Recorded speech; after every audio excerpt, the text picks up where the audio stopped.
انہوں نے مجھے صحت موضوع پہ یہاں پہ بولنے کا موقع دیا۔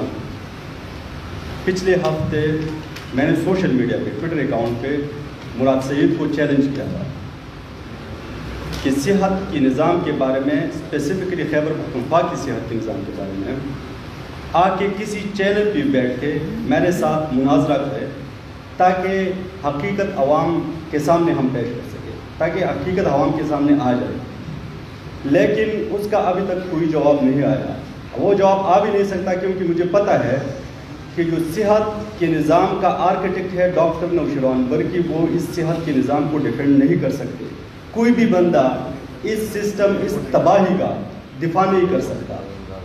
میں بی آر ٹی پہ بات نہیں کروں گا، میں بلین ٹری سونامی کی کرپشن پہ بات نہیں کروں گا، میں احتساب کمیشن اور اس پہ لگے 85 کروڑ روپے کی بات نہیں کروں گا، میں 21,000 گوسٹ اسٹوڈنٹس اور گوسٹ اسکولز پہ بات نہیں کروں گا، میں بات کروں گا صرف صحت کے نظام پہ۔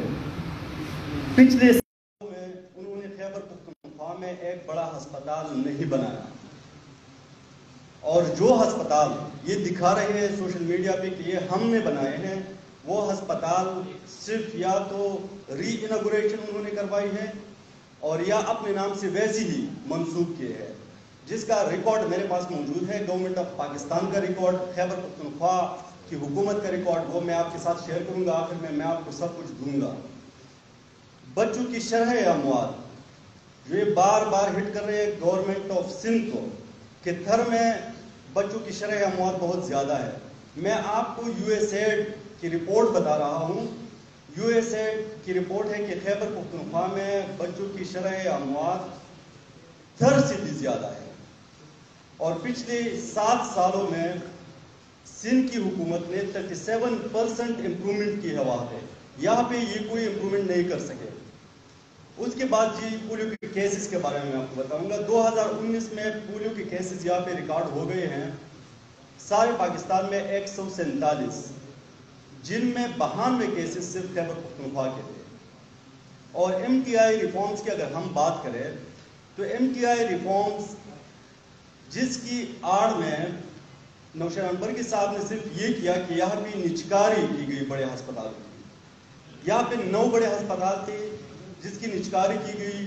پہلے جو علاج یہاں سے مفت ملتا تھا، پہلے جو سہولیات یہاں سے مفت ملتی تھی، جیسا کہ اینجیوپلاسٹی اور اینجیوگرافی، جو LRH سے بھی وہ مفت کرواتے تھے، اور جو کارڈیک ریہیبلیٹیشن سینٹر جو پاکستان پیپلز پارٹی کی ایک پروجیکٹ تھی وہاں پہ یہ حیدرآباد میڈیکل کمپلیکس میں، وہاں سے بھی وہ مفت کرواتے تھے۔ انہوں نے یہ کیا کہ وہ سارا علاج وہ پیشنٹس کے اوپر انہوں نے ڈال دیا۔ اس کے بعد جو بھرتیوں کی ہم بات کریں گے، جتنی بھی بھرتیاں ہو گئی ہے سارے MTIs میں، وہ یہ میں نہیں کہہ رہا یا پاکستان پیپلز پارٹی نہیں کہہ رہی، انہوں نے خود ایک انکوائری کمیٹی بنائی تھی 2017 میں کہ جتنی بھی بھرتیاں ہو گئی ہے سارے MTIs میں، اس کو آپ ایوالویٹ کریں۔ تو وہ ایوالویشن جو ہے اور اس کی جو رپورٹ ہے، انہوں نے پھر یہ کیا تھا کہ وہ رپورٹ چھپائی گئی، وہ عوام کے سامنے یہ لوگ نہیں لا سکے۔ جتنی بھی بھرتیاں ہیں وہ ساری اللیگل ہے۔ وہ انکوائری کمیٹی کی رپورٹ، وہ انکوائری کمیٹی کی سب کچھ وہ میرے پاس ہے یہاں پہ، میں آپ لوگ کے ساتھ شیئر کروں گا۔ وہ سارے جتنی بھی ہے وہ اللیگل ہے۔ اس کے بعد آتے ہیں اس پہ،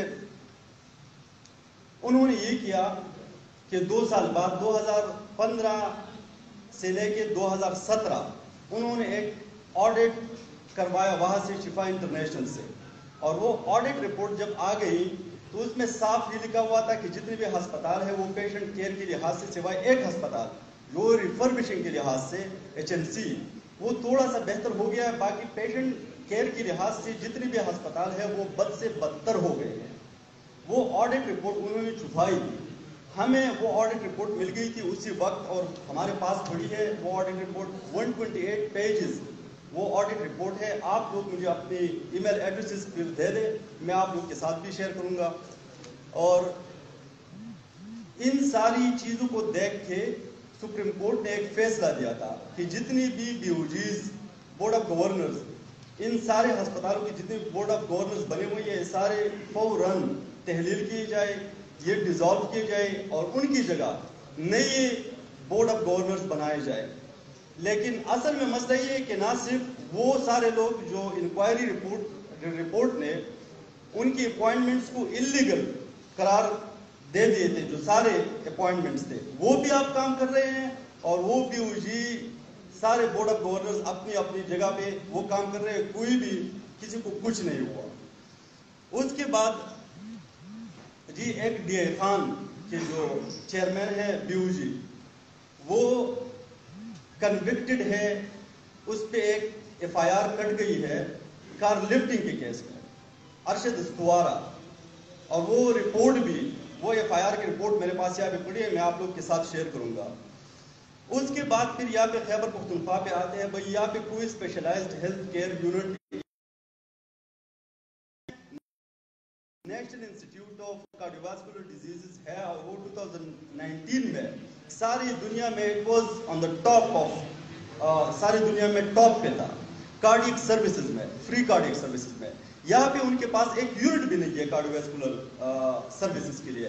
ایک یونٹ تھا وہاں پہ یہ ایل آر ایچ میں، انہوں نے بند کیا، اور اس میں پھر پروفیسرز کو انہوں نے لکھا کہ آپ اس طرح کریں، پہلے جا کے نا C B D C training لے، اس کے بعد پھر آ جائیں یہاں پہ یہ کارڈیوواسکولر یونٹ آپ لوگ سٹارٹ کریں. وہ بھی میرے پاس یہاں پہ ریٹن میں ہے، میں آپ لوگ کے ساتھ شیئر کروں گا. اور وہ نوشیروان برگی صاحب نے خود لکھا ہے، اگر آپ صحت کے نظام کو اتنا تنقید، اس پہ اتنی تنقید کرتے ہیں وہاں پہ صحت، یہ سندھ کی صحت کے نظام پہ، تو پھر آپ کیسے لکھ سکتے کہ وہاں پہ جا کے وہاں سے ٹریننگ لے کے دوبارہ یہاں پہ آ جائے، یہاں پہ کارڈیوواسکولر یونٹ دوبارہ یہاں پہ وہ سٹارٹ کریں. اچھا، S I U T, Sindh institute of urology and transplant, وہ ہزاروں ٹرانسپلانٹ وہاں سے کرواتے ہیں. خیبر پختونخوا سے بہت سارے لوگ وہاں پہ جا کے ٹرانسپلانٹ کرواتے ہیں. اب بھی بہت سارے پیشنٹس جن کو میں جانتا ہوں، جو میں خود سوات سے وہاں پہ بیچتا ہوں، تو وہ وہاں پہ پڑے ہیں، ٹرانسپلانٹ کے انتظار میں، ویٹنگ لسٹ پہ ہے، وہاں سے ٹرانسپلانٹ وہ کروا رہے ہیں. یہاں پہ انہوں نے آج تک پچھلے 7 سالوں میں ایک ٹرانسپلانٹ نہیں کروایا. ان کے پاس یہاں پہ ایک ٹرانسپلانٹ یونٹ نہیں ہے. پھر گمبٹ انسٹیٹیوٹ کی اگر ہم بات کریں، آج تک تقریباً 200 سے زیادہ وہ لیور ٹرانسپلانٹس وہاں پہ بالکل فری کروا چکے ہیں. ایک لیور ٹرانسپلانٹ پہ تقریباً 1 کروڑ کا خرچہ ہوتا ہے. تو یہاں پہ جگر کی بیماریوں کا کوئی یونٹ ہی نہیں ہے. اس کے بعد پھر جی بات کریں گے N I B D, national institute of blood diseases, جہاں سے جس انسٹیٹیوٹ میں جا کے لوگ یہاں سے جا کے وہاں سے بون میرو ٹرانسپلانٹ کرواتے ہیں. یہاں پہ کوئی اس طرح انسٹیٹیوٹ تو چھوڑے، یہاں پہ کوئی یونٹ ہی نہیں ہے. سائبر نائف، جو ساری دنیا میں 55 ممالک میں صرف ہے، اور پاکستان میں وہ، بلکہ جنوبی ایشیا میں صرف سندھ صوبے کے پاس ہے.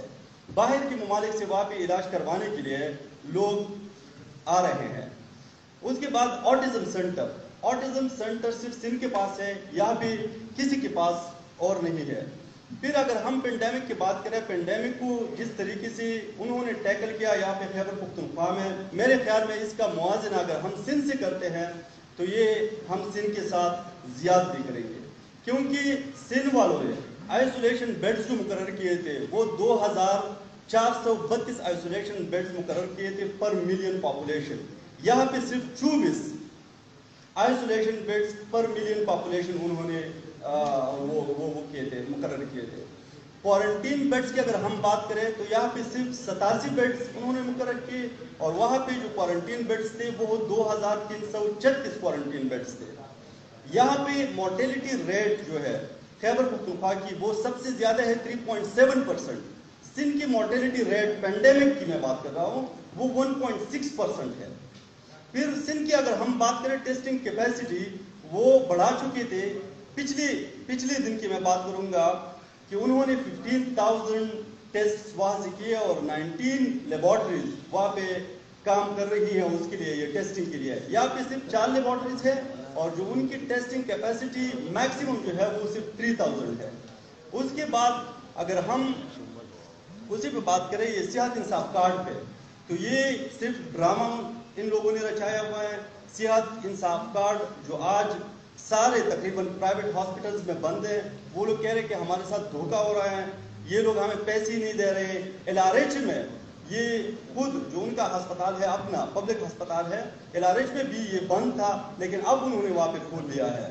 تو میرے خیال میں صحت کے نظام پہ انہوں نے جو یہاں پہ تباہی مچائی ہے, یہاں پہ جو انہوں نے بربادی مچائی ہے پچھلے 7 سالوں میں, صحت کا نظام جو ہے وہ بالکل لو پہ ہے یہاں پہ خیبر پختونخوا میں ایز کمپیئر ٹو پاکستان. اگر ہم بات کریں, میں دوبارہ مراد سعید صاحب کو یا جتنے بھی PTI کے ورکرز ہیں یا جتنے بھی PTI کے وزراء ہیں ان کو یہ چیلنج دیتا ہوں, اگر ان میں اتنی اخلاقی جرأت ہے تو آ کے بات کریں اس پہ صحت کے نظام پہ, تاکہ لوگ کے سامنے حقیقت کو ہم رکھ لیں کہ آپ لوگوں نے یہاں پہ کیا ہے خیبر پختونخوا کے لوگوں کے لیے, اور آپ لوگوں نے یہاں پہ کون سی سہولیات ان لوگوں کو دی ہے. میں شکریہ ادا کروں گا آپ لوگوں کا اور اپنی. اور یہ آپ نوٹ کر لیں کہ یہ جو چیلنج ہے ہم کئی دفعہ دے چکے ہیں, یہ پہلی دفعہ نہیں ہے. آپ آج بھی ڈاکٹر امجد صاحب نے بھی دیا ہے, لیکن اس سے پہلے بھی ہم بہرحال یہ چیلنج دے چکے ہیں کہ آئیں, اگر موازنہ کرنا ہے تو میرے تو بلکہ وہ ادھر اسلام آباد میں کہا کہ دا گز و دا میدان, آ جائیں اور دیکھ لیتے ہیں کہ کون سچ کہہ رہا ہے اور کون سی. اگر کوئی کوشچن آپ صاحب آپ نے ٹھیک کیا ہے, اس کے آپ سے مطالبہ کیا ہے کہ چیئرمین کے بیان کا نوٹس لیں, تو یہ چاہیے کہ وہ کل کے سامنے آ رہے ہیں بجائے اس کے کہ بیک ڈور سے حکومت کر رہے ہیں. دیکھیں, سب سے پہلی بات تو یہ کہ ہمیں اس وردی کا ہر پاکستان کے شہری کو بہت احترام ہے. وہ ایک پاک آرمی کے ایک بڑے اہم عہدے پہ اس وقت موجود ہیں. دیکھیں, اگر انہوں نے کھول کے آ رہے ہیں وہ آ گئے ہیں, لیکن اگر انہوں نے سیاست کرنی ہے اور اس طرح کی اسٹیٹمنٹس دینی ہے تو پھر وہ سویلین کپڑے پہن لے, کاٹن کا جوڑا پہن لے, واسکٹ پہن لے اور آ جائیں. پھر مقابلہ کر لیتے ہیں کہ 18 امنڈمنٹ میں کیا ہے, آپ نے بھٹو کو کون سا پاکستان دیا تھا, آپ نے آصف علی زرداری صاحب کو کون سا پاکستان دیا تھا. جب ہم اس صوبے میں اس شہر میں جب بم دھماکے ہو رہے تھے, جب سوسائڈ اٹیکس ہو رہے تھے, جب ٹارگٹ کلنگ ہو رہی تھی اور ہمیں بتایا گیا تھا کہ جو ہے مرگلہ کی پہاڑی کی اس طرف جو ہے ملیٹنٹس ہیں کسی وقت بھی چڑھ دوڑیں گے, آج اسی ملیٹنٹ کو وزیر اعظم شہید کہتا ہے جس نے میرے ماؤں بہنوں بھائیوں بیٹوں کا جو ہے اس کو شہید کیا ہے. وہ عمران خان صاحب کے لیے تو شاید شہید ہوں, لیکن میرے لیے, میری قوم کے لیے وہ شہید نہیں ہے, کیونکہ انہوں نے جس طریقے سے ہمارے سیکورٹی فورسز والوں کو شہید کیا. میں خود مجھے اعزاز حاصل تھا جب جو OBL پہ اسامہ بن لادن پہ کا ہمارا سیشن تھا, اس کو میں نے چیئر کیا پورے سیشن میں, لیکن ہمیں تو اس سیشن میں کہیں بھی نہیں بتایا گیا تھا کہ اسامہ بن لادن شہید ہو گئے. اچانک جو ہے ایک لفافہ خاکی لفافہ پھر آ گیا اور بتایا گیا کہ جی اس خاکی لفافے میں بتایا گیا کہ جی اسامہ بن لادن شہید ہو گیا.